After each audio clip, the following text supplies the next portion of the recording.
What is up, everybody? Welcome back to the Science of Flipping. I am your host, Justin Colby, and as you can see, if you're watching us on YouTube, I got two more of our Billionaire Boardroom members with me, but before I get to introducing them, I want to let everyone know, if this is your first time listening to the podcast, congratulations. This podcast is all about creating systems, procedures, giving you the tools to create a business that you want, a life that you want to create, right? That's what this entire podcast is about. Whether you're a wholesaler, fix and flipper, buy and hold, we will continue to give you all the strategies, all the procedures to build a successful real estate investing business.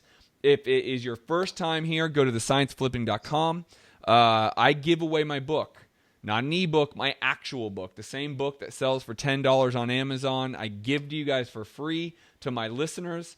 Go to the Science of Flipping, download the book. It is absolutely free. It's called The Science of Flipping. And for those of you who are constantly inquiring or thinking, man, I'd like to be a part of this mastermind, we have a button on thescienceofflipping.com that you can actually apply.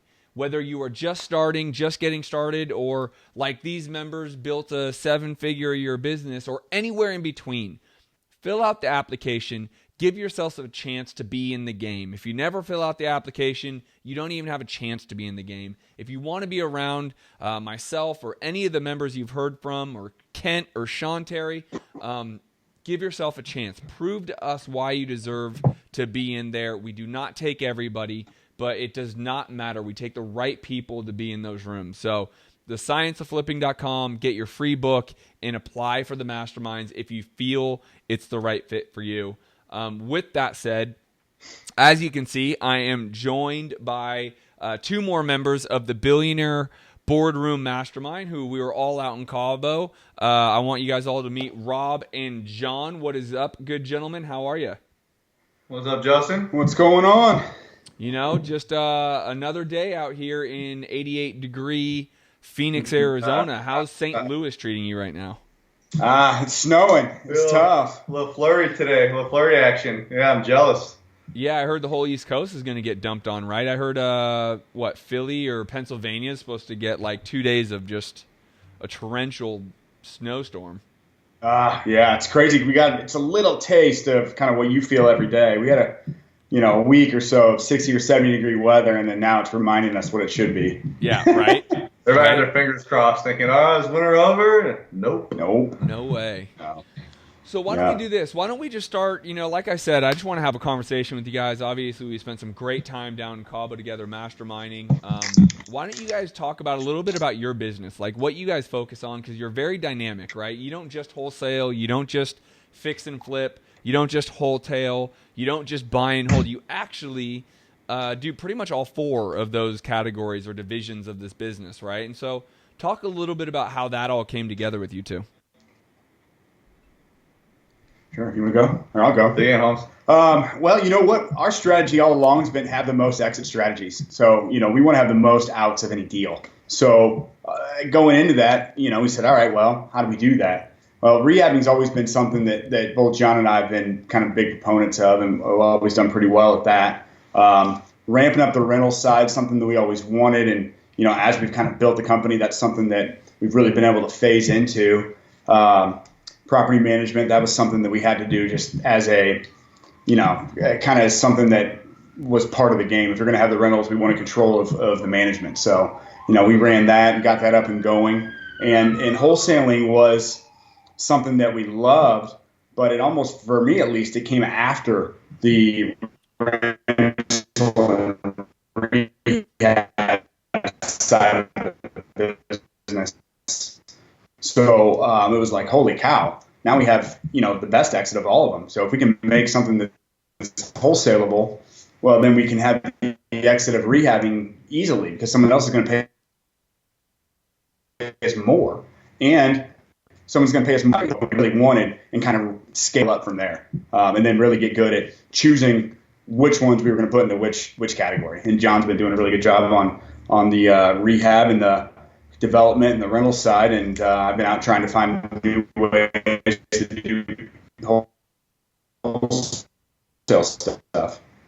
Yeah, That's awesome. So Yeah, I think it really operations of owning just a ton of rentals, and when we realized we wanted to own a ton of rentals, we realized how much maintenance and time and that was going to take getting them leased up, showing the properties, getting them made ready. So the big key for us in growing our business on the development and the wholesale side has been starting that in-house property management company, so you can kind of set those rentals and forget those rentals and manage it from 10,000 feet as opposed to being in the weeds every day, growing this portfolio. It's a great long-term play, but you rehab a house and you make $300 or $400 cash flow the first month, as a rental. You rehab, a house to flip and you make, 40, 50 grand. So decided that time's best spent rehabbing the flips and spending less time over on the rental side. fair enough. And that's what I think a lot of our listeners have to figure out. Like, where do they want to start in the game? So knowing that you guys have built a very successful multi-division business, right? Where would you suggest someone who might be just starting to get into the game? And conversely, when is that time that someone who might be in the game to level up, to add a division of their business? What would be your answers to those? I mean, I would say from my perspective, I was a little bit different than Rob when I first started, and I started off rehabbing, but very quickly got into wholesaling. I would say if you're looking to build a real estate business, finding the deal is where the opportunity and the money is made. So I would definitely suggest starting the wholesale channel first.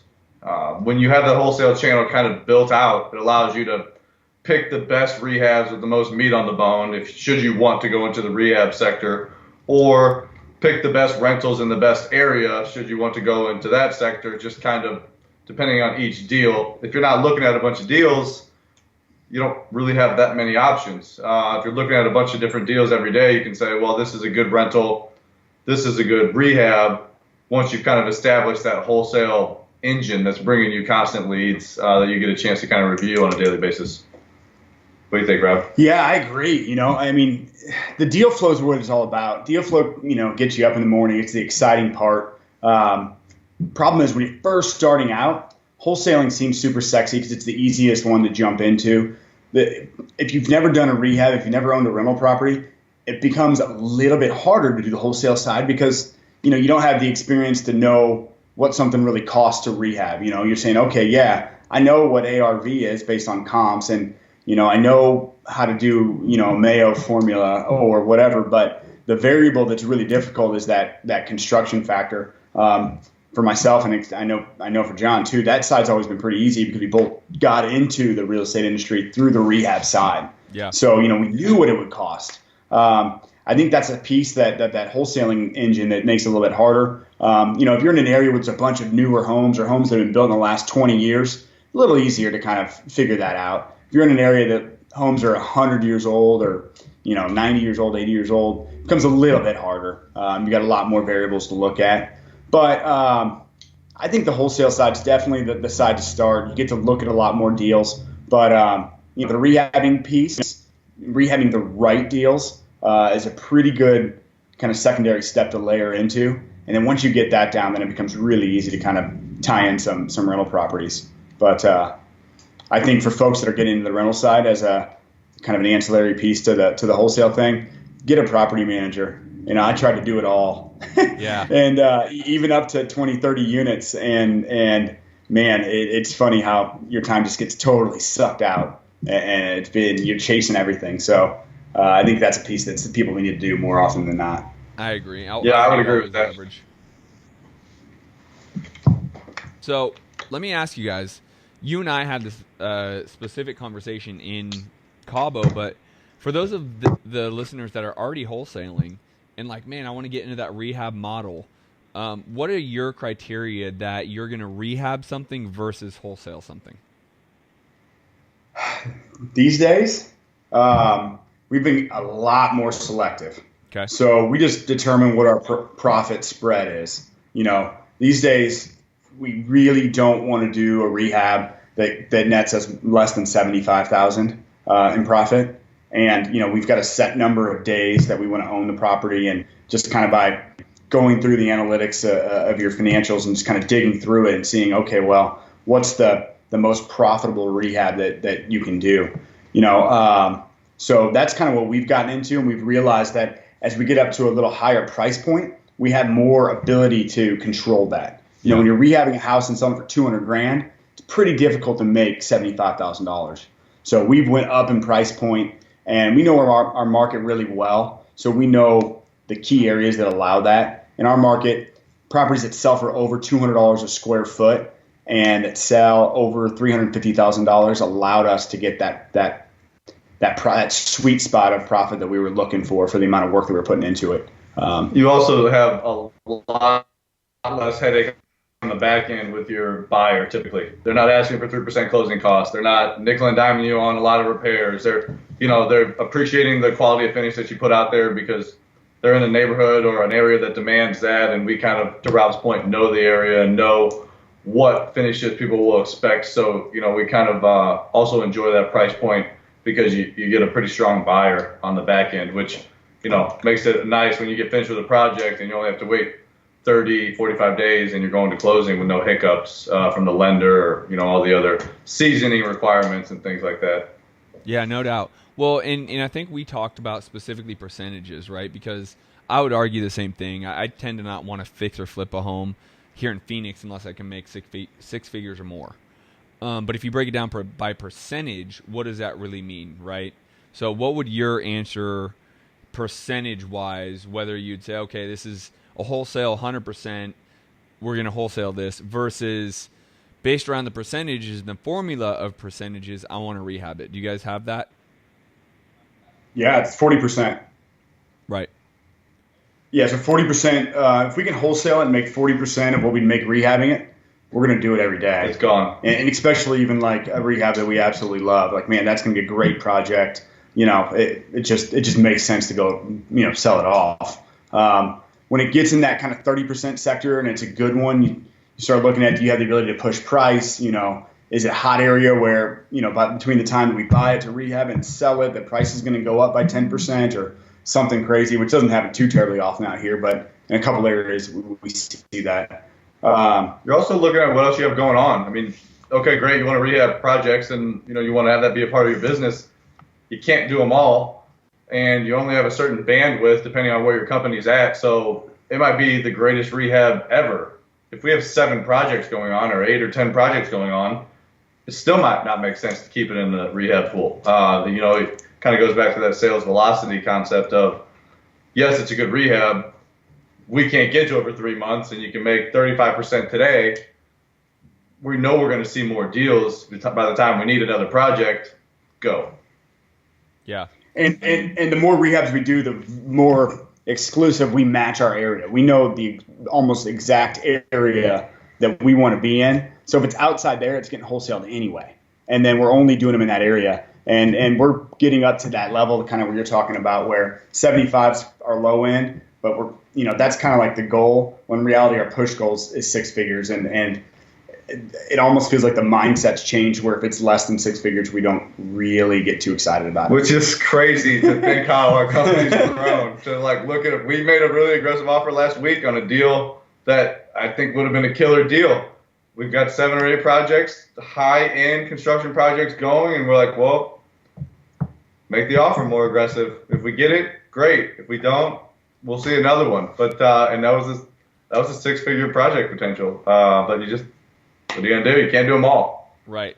And that's, sometimes it's better to say no than to say yes, right? You got to learn how to say no, though, because as A-type personalities, as entrepreneurs, we're like, give me them all. I'll do them all. I got this, right? And, I can tell you, doing a development that I was chasing money and got way in over my head because I can do this. This is no different than flipping 100 homes a year. We totally got, right? And next thing you know, I go in and lose $400,000 because I didn't say no, right? I was chasing money. Mm-hmm. And I think it's a very hard practice to perfect, especially for people like us, right? But that's a great point that you bring up right there, is you can't say yes to everything, right? And when the time is right, say yes. And if it's not, you got to be able to say no. That's a huge component to this.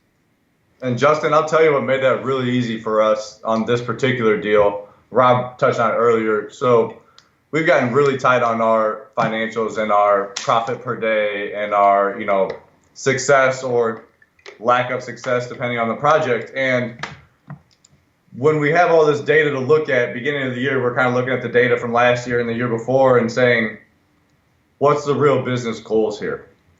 How many rehabs do we really want to do? How many rentals do we really want to do, knowing it's a long-term play?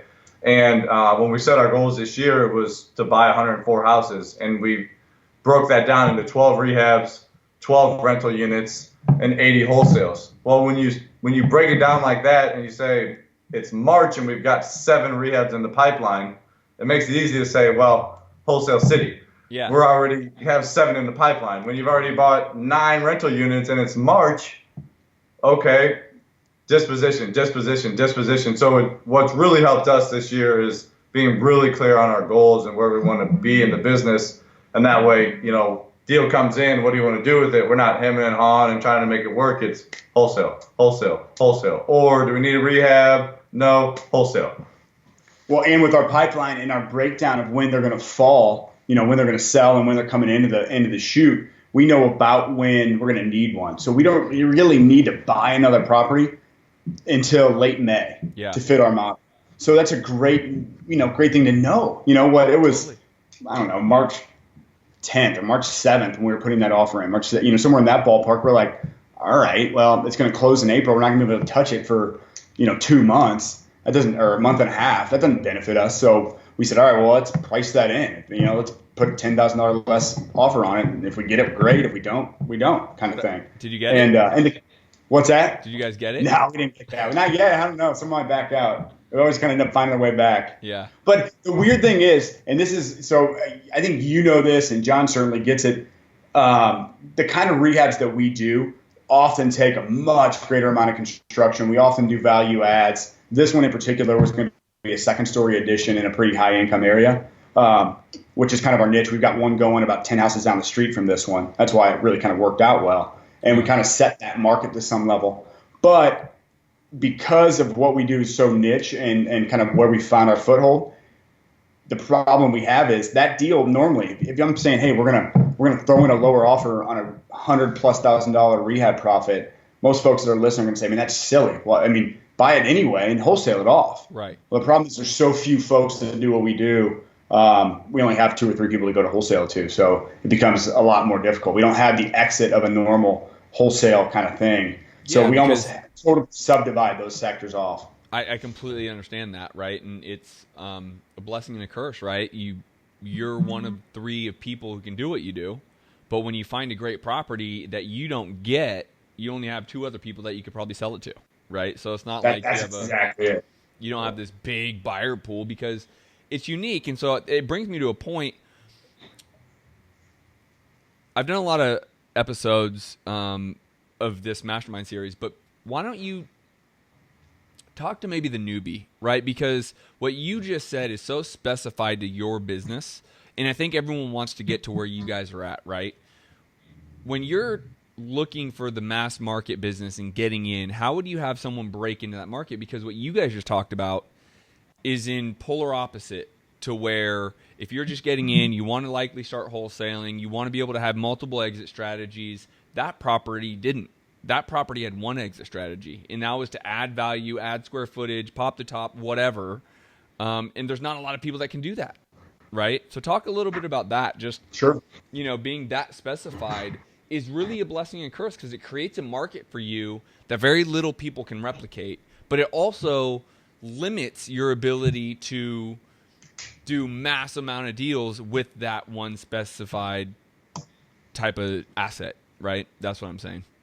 Well, I can say that I'll touch on the blessing. Rob, if you want, you can take the curse. But the blessing is a lot of agents call us. You get a lot of real estate agent calls because when the price point goes up and it needs that type of rehab, they're having the same issue that we are trying to wholesale. There's not a lot of people out there that will do that type of project. So you get a decent amount of lay down deals in the higher end neighborhoods with the value add potential because there's not a whole lot of other people to go to. Yep. So I'd say that is one of the blessings. Not to mention when you buy the home, we're still trying to buy at a discount price for the existing home. Then if it's $200 a foot or more in that neighborhood, you double the square footage. Well, everything you just added, you get the $200 a foot. It probably only took $130 to $140 to build that. So you've got $60 to $70 a foot of profit built into the second story addition, also assuming you bought the house right. So it really allows you to get the bigger profit spreads when you do the value adds like that. Yeah, so that's the blessing. You know, like we were talking about, the curses, you're absolutely right. There's not that many folks we can go to. You know, we've had to do is almost kind of build our buyer pool, kind of work with folks that we know well, that understand what we're doing, the construction side, and say, hey, we don't have the scarcity mentality on this because there's just never going to be that many folks that want to do it. So great, here, let us show you how to do it so that we have someone to sell them to once they don't work. You know, so it's and I think sooner or later we'll probably start JVing more of these deals, like staying in as a consultant and then taking something on the backside. Sure. Versus being able to take it all in the front like a normal wholesale or a rehab deal. So that's kind of a curse. The blessing is we've got some good folks. The blessing is we get to see a lot of deals from agents, and agents in our market are pretty sophisticated. Just an older market where people have been in the game for a long time. You know, and then you're absolutely right. The curse is that there's only really one exit strategy, and our whole model is built on having the most exit strategies, which is exactly why we had to get really good at figuring out what we have in the pipeline and when we need a property to come in. Yep. Because it's really easy to say, yeah, that fits, let's do it. And not really understanding, well, that sucks because we're sitting on it for 3 months, not doing it, you know? Right. So that's kind of, you're like, the more and more, I guess, understanding we've got of our kind of timeline and our financial kind of financials and what's coming in and what's coming out, we were able to get really good at that. And which is the same reason why we were able to kind of put in a much lower offer and essentially pass on that deal is the same reason why we're only doing 12 rentals this year. And those are 12 rentals that are coming in that need rehabbing. You know, we'll buy as many as we can that are already leased up, you know, but we just don't want to spend too much construction effort on the rental properties because they're just not producing as much today income and what we're doing. And we have the ability to produce so much more income on the rehab side if we're going to put construction into it. And keep in mind, too, I mean, when we're doing the bigger projects, another thing that we're looking at in terms of timing is, and I'm sure you can relate to this, I mean, you don't typically want to start 3 or 4 or 5 large projects at the same time. You really want to try and stagger them. So where you have planning and zoning and architectural drawings and city review, and then it starts getting demoed. And then at that point, you can say, okay, let's start another one. And now we're doing planning and zoning on this one when this one's kind of started. And when this one gets to the rough end phase, then this one's kind of ready for demo. And you really want to try and stagger them, especially on the larger projects. So you find yourself bogged down and kind of in quicksand a lot when you have 4 or 5 projects that you're trying to take off at the same time. So timing is a lot. It's very important on the bigger projects. Yeah, there's no doubt. And I think, you know, one of the things that is so powerful to know is this business can work on 2 levels. You could just simply do bigger, better deals, right? And do very well with have less volume. You conversely can have very high volume, smaller profit margins, and never do a bigger deal and the headaches that come. And there's headaches to both, right? There's not this idealistic world that doesn't come with headaches. But the reality is if you can perfect the 80 wholesales a year, the 12 rehabs, and the 12 buy and holds, you're really starting to gain momentum in terms of building a business that's replicatable, right? Where you can say, here are the homes and the systems we wholesale for less margin. Here are the homes that we rehab for large margin. And here are the homes we just peel off and pick ourselves, right? And, you know, for those who are just beginning, the wholesale side is going to tend to have less headaches. For those of you who are wholesaling, guys, look at what they're saying. They would say if they can make 40% of their retail price or less, they're going to wholesale it. 40% or more, they're going to rehab it, right?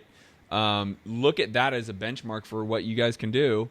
And then, guys, like anything, I mean, my market right now is not a great market to buy and hold. But as anything, there's traffic, right? There's a big funnel. You're trying to get all the deals in this funnel, every single last one, so you can figure out, do you wholesale it? Do you rehab it? Or do you pluck it and keep it for yourself, right? So you guys have done a great job of doing that out in St. Louis for sure.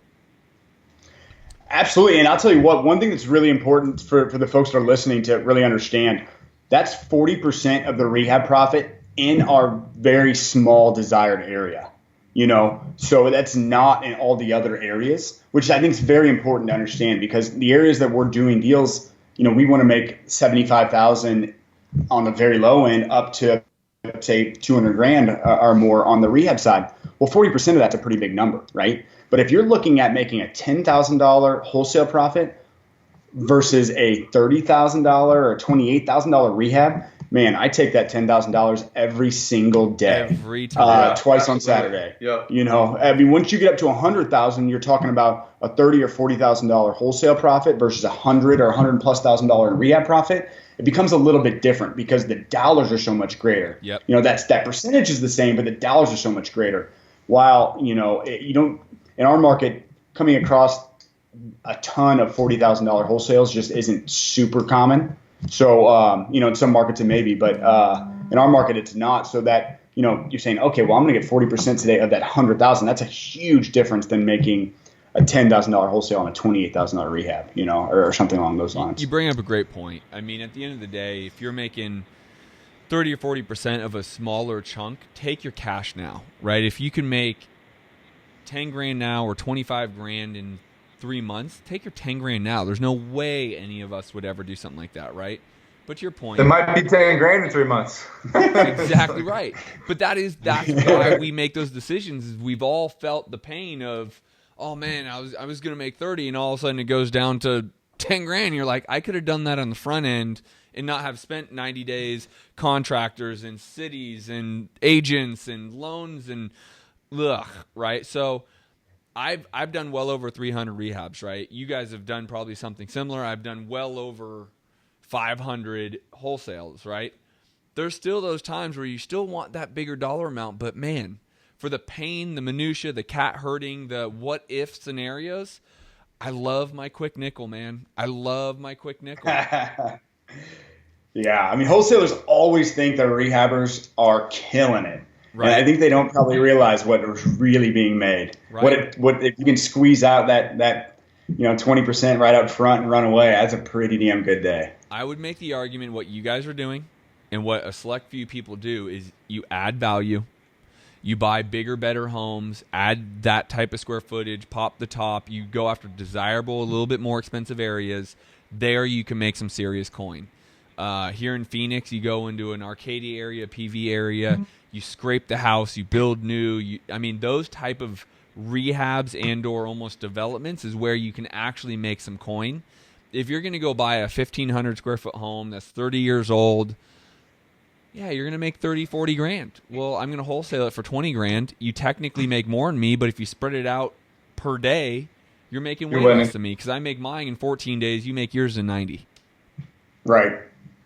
So, guys, at best, because a loan can't even close in less than 6 weeks now. So, right. At best, you're doing it at 90. Right. But if you handpick your 12 that are good value adds that you can go in, you have the experience, man, I'll tell you what, fix and flipping created a very nice lifestyle. I'll tell you that. I'm definitely still an advocate of fix and flipping. I'm actually, after we do this mastermind series, it'll be interesting. I might have you guys come back on because I'm going to do a whole rehabbing series. I've done so much recently about wholesaling. I'm going to actually jump in and do like a rehabbing series, and I might actually bring you guys back on, not as part of just the mastermind series, but successful rehabbers, right? And how do you get there versus, barely scrape by as a rehabber, right? So sure.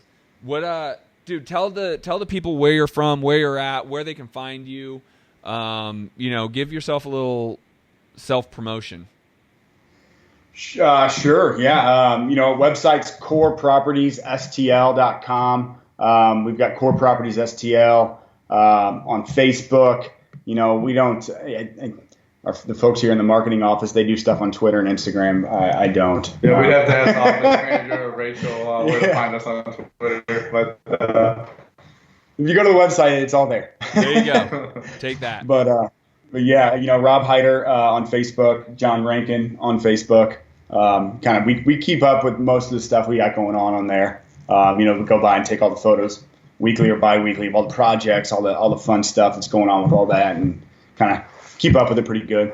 Sweet. If anybody wants to reach out to me, has any questions about rehabbing or anything, my email is jrankin@corepropertiesstl.com. I'd be happy to talk to anybody about real estate. Don't get me started. We all got the bug. So, always happy to help out.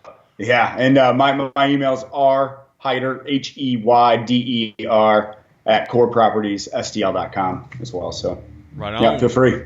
Boys, I know you're busy. I can't, thank you enough. I really do thank you for giving back. It's really our passion, as myself and Sean and Kent constantly are giving back. So I appreciate you taking some of the time out of your busy schedule. It means a lot to me. I know the tens of thousands of people listening, it means a lot to them to know that it's not just Justin, it's not just Sean or Kent. There's people out there that are really making incredible living and incredible lifestyle for themselves that aren't in the public eye, and you guys are great examples of that. So I appreciate it.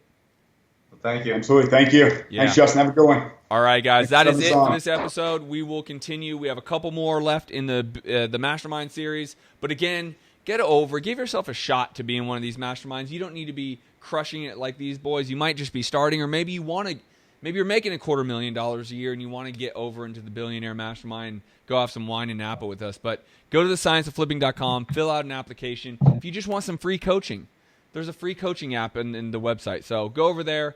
I will sign off and see you guys on the next episode. Peace.